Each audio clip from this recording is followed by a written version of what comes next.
Firaxis has finally revealed a second expansion to Sid Meier's Civilization 6, and this is an interesting one that makes some pretty big changes to the gameplay of this popular franchise. Gathering Storm will be released on February 14, 2019, and yes, as the name implies, it adds disasters to the game, finally. I must admit, this wasn't exactly something that I had thought about to be in a Civ game, but having heard what the devs had to say about the new additions and changes, I have to say I'm very intrigued.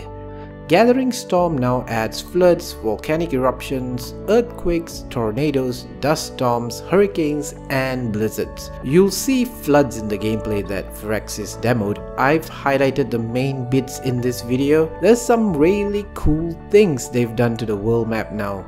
Rivers and volcanoes are now named. There are hundreds of names Firaxis has included with the expansion. In this example, if you are England and if you found London along a river, the river will be named Thames. This is a small thing but adds so much of flavor to the map. There's even new models of coastal cities. I love it. You'll see in this bit here, rivers will sometimes flood. This will destroy a couple of tiles. And yes, they can damage cities too if they are close to the flooding area. Floods can outright destroy improvements and districts, and civilian units like settlers and workers will die. Military units, however, will only be damaged by them. So while floods can be a massive disaster, they won't completely wipe out your city. Floods will also create fertile soil on the flooded area, so you could take advantage of these to get a boost in food production. This is a neat thing, and Egypt can use the flooding banks of the River Nile for agriculture, as they are historically known for. How cool is that? It's the same with volcanic eruptions as well. While they can be absolutely damaging when they happen, in the long term they produce a rich fertile soil. Speaking of volcanoes, the world map generation will now actually take into account fault lines to generate maps where mountain ranges will divide continents, and they've also announced a new tile type, geothermal fissures, which will give a benefit to aqueducts and bathhouses. Firaxis are also going to be completely reworking strategic resources, so now if you burn lots of coal, that will contribute to global warming, which you can view the world climate in a new screen. This also means how your war machines or units work will be tweaked to take into account the new strategic resource system. For instance, you'll use up oil for your tanks, and if you have lots of tanks, that's going to have an impact on the world's resources and climate as well.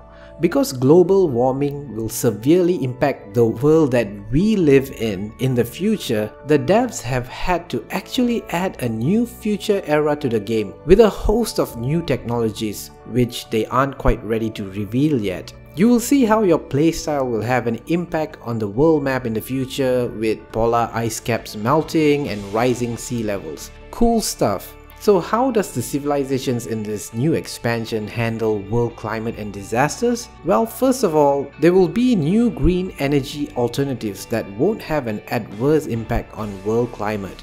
And then there is the World Congress. The world leaders will convene a meeting periodically to pass resolutions that can have positive or negative effects. Firaxis gave the examples of banning fur or chopping rainforests, or you could convene an emergency meeting to help out another civ in disaster relief. This is all tied to a new diplomatic favor mechanic, which they explain as a form of currency measuring your diplomatic goodwill. You use diplomatic favors to vote for resolutions. You could also use diplomatic favors to block emergency World Congress meetings if you are on a war path of domination. This could stop them from imparting some harsh penalties on you. So it goes without saying that the major additions with this expansion is going to mean that they'll have to change a few things from the core game and the Rise and Fall content. This includes things like diplomatic victory, the governor's abilities, Civ's attributes and advantages. So my thoughts on the reveal of Gathering Storm?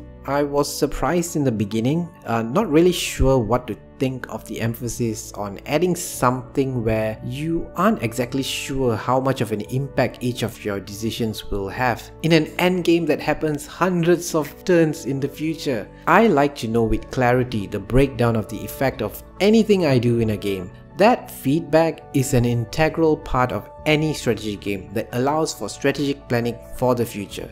Having watched the full reveal, I feel a bit more comforted with the fact that there is going to be this world climate screen that will give us this information, and I'm not sure at this point what other feedback the game will give us when it comes to, for instance, if I plop down a power plant or a factory. How much is that numerically going to impact the world climate? I just hope it's not fuzzy and it's clear on this front. It tells me exactly how much is going to change because of my decisions to build more of these buildings. Hopefully we'll get more info about this later.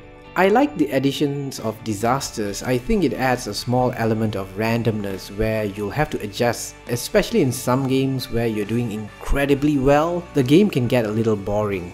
Disasters add a little bit of uncertainty for sure, which I like, but they've really got to be careful not to overdo this or it will lead to frustration.